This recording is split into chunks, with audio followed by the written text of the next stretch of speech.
So just a door operator update. I got wires pulled out everywhere. So there was the trough that ran right here. Underneath the door operator I eliminated. And the gate switch. This here is for the PI in the car. I'm reflexing that and I'm just going to run it up under the door operator into this trough, which as you can see there, I had to move it up quite a bit. Here's the old bracket I haven't moved yet. I moved it up level with the crosshead. We had to do that because the operator they got, the belt pulley is on this back side, so there wasn't enough room. It wouldn't clear under there. I gotta replace those flex lines for the lights in the car.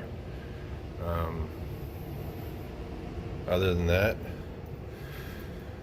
should have the door operator on here shortly. Just trying to clean it up now before I finish up.